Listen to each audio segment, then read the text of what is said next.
யெகோவா நக்கர் நம்மை எப்படிப்பட்ட பாதையிலே அவர் நடத்துகிறார் என்று சொன்னால், யெகோவா நக்கர் நம்மை வழியே இல்லாத இடத்திலே வழியை உண்டாக்கி நடத்துகிறார் என்று சத்திய வேதம் நமக்கு போதிக்கிறது. ஆமென். வழியே இல்லாத இடத்துல வழியை உண்டாக்கி நம்மை நடத்துகிற தேவனாய் அவர் இருக்கிறார். மனுஷன் என்ன நினைக்கிறான்? இதோட வாழ்க்கை முடிஞ்சிச்சு, இதோட சோழி முடிஞ்சிச்சு, டெட் எண்டு, டெட் எண்டு, இதோட நம்முடைய வாழ்க்கை மர்கையா மனுஷன் நினைக்கிறான். ஏன்னா அடுத்து கடந்து போறதுக்கு வழி இல்லை, அடுத்து கடந்து போறதுக்கு வாய்ப்பு இல்லை, எல்லாம் லாக் ஆயிருச்சு, 4 திசை லாக் ஆயிருச்சு, 8 திசை லாக் ஆயிருச்சு, இனி அடுத்த ஒரு ஸ்டெப் எடுத்தா ஒண்ணு முடியவே முடியாது, எல்லாம் அடைபட்டு போச்சு என்று மனுஷன் நினைக்கிறான். அருமையான தேவனுடைய பிள்ளைகளை கவனியுங்கள், சத்தியவேதம் தெளிவாய் போதிக்கிறது. வழியே இல்லாத இடத்திலே வழியை உண்டாக்கி நம்மை நடத்துகிறவர் யெகோவா நக்கராய் அவர் என்ன செய்கிறார்? இருக்கிறார். வாசிப்போம் சங்கீதம் 106:9. அவர் சிவந்த சமுத்திரத்தை அதட்டினார். என்ன செய்தார்? நீங்க அதட்டுவீங்களா? நம்ம தெருவில் போற நாய் அதட்டுறதுக்கு பயப்படுறோம். நம்மளை ஒருவேளை கடிச்சு வச்சிருச்சுன்னா வம்பாய் போயிடும் பாஸ்டர், அதை போய் எது கழுதையை போய் அதட்டிக்கிட்டு அப்படின்னு யோசிக்கிறோம். இங்க சத்தியவேதத்தில் பார்க்கிறோம், கர்த்தர் சிவந்த சமுத்திரத்தை, அந்த கடலை, அந்த செங்கடலை அவர் என்ன செய்தாராம்? அதட்டினாராம். என்ன செய்தாராம்? அதட்டினாராம். அடுத்து சொல்லப்பட்டிருக்கிறது, அது வற்றி போயிற்று. அது என்ன செய்தது? வற்றி போயிற்று. வெட்டாந்தரையில் நடக்கிறதை போல அவர்களை ஆழங்களில் நடந்து போக பண்ணினார். அவர்களை ஆழங்களில் நடந்து போக பண்ணினார். உங்களுக்கு தெரியும் இந்த சம்பவம், இந்த சம்பவத்தினுடைய பின்னணி உங்களுக்கு தெரியும். இருந்தாலும் ஒரு முறை சொல்றேன் கவனிங்க. இஸ்ரவேல் ஜனங்கள் எகிப்து தேசத்துல 430 வருஷம் அடிமையா இருக்கிறார்கள். கிட்டத்தட்ட 4-5 தலைமுறையாக அவர்கள் அடிமைகளா இருக்கிறார்கள் எகிப்து தேசத்துல. பார்வோன் இவர்களை அடிமைப்படுத்தி வைத்திருக்கிறான்.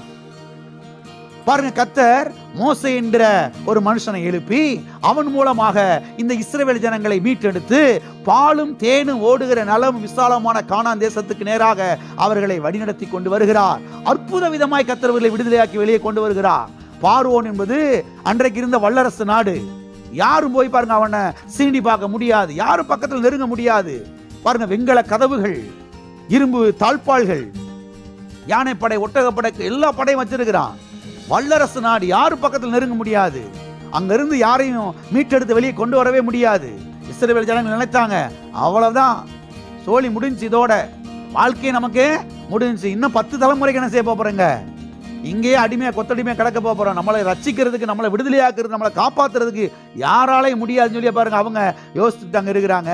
கர்த்தர் பாருங்க மோசேங்கிற மனுஷனை எழுப்பி பாருங்க அங்க கொண்டு போய் அற்புத விதமாய் பஸ்க ஆட்டுக்குட்டியின் ரத்தத்தின் மூலமாக மீட்டெடுத்து அவர்களை பாருங்க ஓங்கிய புயத்தினாலும் வல்லமையுள்ள கரத்தினாலும் வெளியே என்ன செய்யறாரு? கர்த்தர் கொண்டு வருகிறாரு. கொண்டு வந்து பாருங்க நடத்தி கொண்டு போறாரு.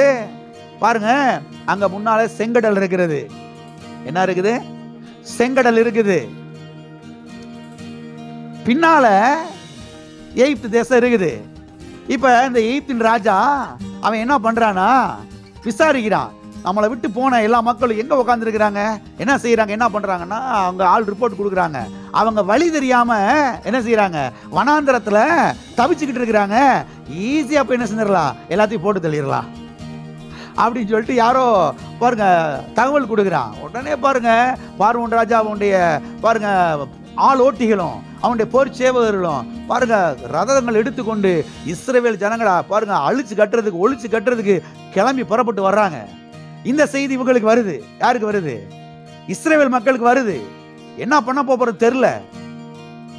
முன்னால செங்கடல், ஒன்றும் பண்ண முடியாது, விழுந்தா தண்ணிக்குள்ள விழுந்து சாக வேண்டியதான். பின்னால பார்வோன் ராஜா படையெடுத்து வர்றான். இந்த பக்கத்துல சுத்தி போனாலும் இன்னும் பல கிலோமீட்டருக்கு சுத்தி தர வழியா போனாலும் அதுக்குள்ள வந்து வேற என்ன செஞ்சிருவான், என்னமாதும் பண்ணிடுவான். என்ன பண்ண போறோன்னு தெரியல. இதோட நம்முடைய வாழ்க்கை மர்கையா, இதோட நமக்கு சோழி முடிஞ்சிச்சு, அவ்வளவுதான். வாழ்க்கை இதோட முடிய போகுது. எல்லாரும் ஒருத்தருடைய முகத்தை நல்லா பார்த்துக்குங்க.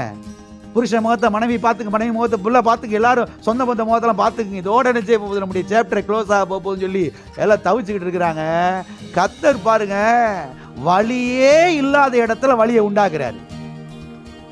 வழியே இல்லாத இடத்துல மக்கள் என்ன யோசிக்கிறாங்க, அவ்வளவுதான், வழி இல்ல, வழி இல்லவே இல்லை அப்படின்ற இடத்துக்கு மக்கள் வந்துடுறாங்க. கர்த்தர் சொல்றாரு, வழியே இல்லாத இடத்துல நான் வழியை உண்டாக்குவேன்.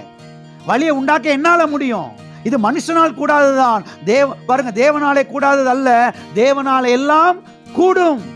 மனுஷன் என்ன நினைக்கிறான், டாக்டர் ரிப்போர்ட்டை தூக்கி வச்சுட்டு அவ்வளவுதான் மறுகையா. கர்த்தர் சொல்றாரு, வானத்தையும் உண்டாக்கின சர்வ வல்லமுள்ளவராகிய டாக்டர் நான் சொல்றேன், உன்னை வாழ வைக்க என்னால முடியும், உன்னை சுகமாக்க என்னால முடியும், உன்னை தூக்கி விட என்னால முடியும். இதோட கடனுக்குள்ள மூழ்கி மண்டைய போட வேண்டியதான். கர்த்தர் சொல்றாரு, நான் யெகோவா நக்கர், உன்னைய கரத்தை பிடித்து தூக்கி விட்டு வழியே இல்லாத இடத்துல வழியை உண்டாக்கி நடத்தி செல்ல என்னால முடியும். ஆமென். எனவே தேவனுடைய பிள்ளைகள் கர்த்தரை நோக்கி பார்க்கணும். டாக்டர் ரிப்போர்ட்டை தூக்கி வச்சுக்கிட்டு, ஸ்கேன் ரிப்போர்ட்டை தூக்கி வச்சுட்டு அந்த ஃபில்மும் ஆட்டி ஆட்டி பார்த்துக்கிட்டு இருக்கக்கூடாது. இந்த எக்ஸ்ரே ஃபிலிமை ஆட்டி ஆட்டி செய்யக்கூடாது, பார்த்துக்கிட்டு இருக்கக்கூடாது. எல்லாம் இருக்கிறீங்களா? இந்த இது இங்க வந்துருச்சா, இது இங்க வந்துருச்சா, நாளை காலையில் இங்க வந்துருமா, இந்த ஆராய்ச்சியில் இறங்காம, கர்த்தாவே உடைய வார்த்தையை விசுவாசிக்கிறேன், உடைய கல்வாரியை விசுவாசிக்கிறேன், உடைய தழும்புகளை விசுவாசிக்கிறேன், உடைய காயங்களை விசுவாசிக்கிற ஆண்டவரே, சுகமாக்குமால முடியும்.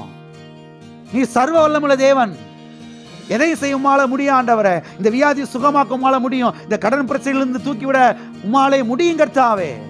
இந்த தீமையை என்னை விட்டு அகற்றி போடமால முடியும். இந்த பொல்லாத மனிதனுடைய அச்சுறுத்தலிருந்து என்னை காப்பாற்ற ரட்சிக்குமால முடியும் ஆண்டவரே. விசுவாசிக்க வேண்டும். விசுவாசிக்கும் போது கர்த்தர் அற்புதங்களை என்ன செய்கிறாரு, செய்கிறார். ஆகவே பாருங்க, பார்வோன் படையெடுத்து கிளம்பி வர்றான், முன்னால செங்கடல் இருக்குது. கர்த்தர் சொல்றாரு மோசேட்ட, உன் கையில என்ன இருக்குது, கோல் இருக்குது, எடுத்து நீட்டு. கோலை தூக்கி நீட்டினா கடல் ரெண்டா பிளந்துருமா, செங்கடல் விரிஞ்சிருமா, பிரிஞ்சிருமா, தர உண்டாயிருமா? கர்த்தர் சொல்றாரு, என் வார்த்தைக்கு நீ கீழ்ப்படியும் பொழுது அற்புதம் நடக்கும். எல்லா அற்புதமும் என் வார்த்தைக்கு கீழ்ப்படியதுக்குள்ள இருக்கிறது. ஆமென். என் வார்த்தைக்கு செவி கொடுக்கும் பொழுது, என் வார்த்தை கீழ்ப்படி நடக்கும் பொழுது, நான் சொல்றதை நீ செய்யும் போது அங்க ஊற்றை நான் திறப்பேன், அற்புதத்தை நான் செய்வேன், வெட்டாந்தரையை உண்டாக்குவேன், வழியை உண்டாக்குவேன். என்னால கூடாத காரியம் ஒன்று கிடையவே கிடையாது. இங்க எழுதப்பட்டிருக்கிறது, தெளிவா எழுதப்பட்டிருக்கிறது, வெட்டாந்தரையிலே என்ன செய்தார்களாம், ஜனங்கள் நடந்து போனார்களாம். 10 வருஷமா காஞ்சு போன தர மாதிரி இருக்குது. 5 செகண்ட், 1 செகண்டுக்கு முன்னாலதான் அது சமுத்திரம் அந்த இடத்துல. ஆனா அந்த இடத்துல பாத்தீங்கன்னா கர்த்தர் வழியை உண்டாக்குறாரு, நல்ல வெட்டாந்தரை. 25 வருஷம் மழை பெய்யலாம் எப்படி காஞ்சி போயிருக்கு பாருங்க. அந்த மாதிரி என்ன செய்யுது, காஞ்சி போயிருக்குது. இவங்க ஆடு மாடுகள் ஒட்டகங்கள் கழுதைகள் வெள்ளி பொண்ணு அது இது எல்லாத்தையும் தூக்கிக்கிட்டு என்ன செய்யறாங்க, ஜம்முன்னு நடந்து போறாங்க. வழியே இல்லாத இடத்துல வழியை உண்டாக்கி யெகோவா நக்கரால நடத்தி செல்ல முடியும். பக்கத்துல கைப்பிடி சொல்லுங்க சிரிச்ச முகத்தோட, வழியே இல்லாத இடத்துல வழியை உண்டாக்கி உங்களை நடத்தி செல்ல கர்த்தரால முடியும். ஆமென். கர்த்தரால முடியும், மனுஷனால முடியாது, மருத்துவத்தினால முடியாது, கர்த்தரால முடியும். உங்களுடைய கண்கள் இப்ப எங்க பதிக்கப்பட்டிருக்கணும், கர்த்தர் மேல, அவருடைய கல்வாரியின் மேலே, அவருடைய தழும்பின் மேலே, அவருடைய காயங்கள் மேலே, அவருடைய வார்த்தையின் மேலே, அவருடைய ரத்தத்தின் மேலே, அவருடைய நாமத்தின் மேலே கண்கள் என்ன செய்யப்பட வேண்டும், பதிக்கப்பட வேண்டும். நான் சொல்றேன் பதிக்கப்பட்டு சொன்னால், நான் சொல்றேன் கண்ணை மூடி திறக்கிறதுக்குள்ளேயும் கர்த்தர் எல்லாவற்றையும் மாற்றி அமைப்பார், எல்லாவற்றையும் மாற்றி அமைப்பார். ஆமென். எல்லாவற்றையும் அவரால் மாற்றி அமைக்க முடியும். இங்கே சொல்லப்பட்டிருக்கிறது, அவர் சிமந்த சமுத்திரத்தை அதட்டினார். என்ன செய்தார், அதட்டினார். இந்த அதட்டினார் வார்த்தை எங்கே வாஸ்த மாதிரி இருக்குல்ல, நான் இருக்குதா எங்க வாஸ்தவன்னு? மார்க் எழுதின சுவிசேஷம் 4 அதிகாரத்துல இயேசு கிறிஸ்து 12 சீஷர்கள் என்ன செய்யறாங்க, பயணம் செஞ்சுட்டு போறாங்க. பிசாசு என்ன செய்யறாங்க, காற்றையும் புயலை உண்டாக்கி இவர்களை சாகடிக்க பாக்குறான். யார, இயேசு கிறிஸ்துவையும் 12 சீஷர்களையும். இயேசு எழும்பி நின்று காற்றை இறையாதே கடலே அமைதலாய் இருந்து என்று என்ன செய்தார், என்ன செய்தார்? பக்கத்துல கைப்பிடி சொல்லுங்க, அதட்டினார். என்ன செய்தாரு, அதட்டினார். சில வேளைகள்ல நீங்க நாயை அதட்டுற மாதிரி சில காரியத்தை என்ன செய்யணும்? அதட்ட பழகணும். சரீரத்தில் வந்திருக்கு பாருங்க அந்த வியாதி, அந்த கட்டி, அந்த நோய், அந்த சின்ன கிருமி, அந்த வியாதியின் அறிகுறி, அதை பார்த்து என்ன செய்யணும்? நாயை அதட்டுற மாதிரி அதட்டணும். தடவி கொடுத்துட்டு கூடாது. ஹலோ, ஹவ் ஆர் யூ, எப்படி இருக்கிற, நல்லா இருக்கிறியா அப்படின்னு பேசிட்டு இருக்க கூடாது. வியாதி கூட சில ஆட்கள் உட்காந்து பேசிக்கிட்டு இருக்கிறாங்க, பேசிக்கிட்டு இருக்கிறாங்க. அதட்ட பழகணும். இயேசுவின் நாமத்தினாலே வியாதியை உன்னை நான் அதட்டுகிறேன். இந்த சரீரத்தில் நீ இருக்க கூடாது. இயேசுவின் நாமத்தினாலே நீ சமுத்திரத்தில் தள்ளுண்டு போய் என்று உனக்கு நான் கட்டளையிடுகிறேன். இயேசுவின் நாமத்தினாலே இந்த கடன் பிரச்சனை டோட்டலாய் மாறுவதாக. இயேசுவின் நாமத்தினாலே அற்புதம் நடப்பதாக. நீங்கள் விசுவாசத்திலே பேச வேண்டும். விசுவாசத்திலே பேசும் பொழுது கர்த்தர் அற்புதங்களை என்ன செய்கிறார்? செய்கிறார். ஆமென். ஆகவே ஐந்தாவதாக, யெகோவா நக்கர் நம்மை வழியே இல்லாத இடத்திலே வழியை உண்டாக்கி நம்ம என்ன செய்கிறார்? நடத்தி செல்லுகிறார். அவ்வளவுதான். டாக்டர் சொல்லிட்டாரு, இன்னும் 4 மணி நேரம் தானா, இன்னும் 3 மணி நேரம் தானா? இல்ல இல்ல இல்ல இல்ல இல்ல இல்ல, இன்னும் பல வருஷங்கள் இருக்கு. எனக்கு இன்னும் பல வருஷத்தை நான் ரீச் பண்ணணும்.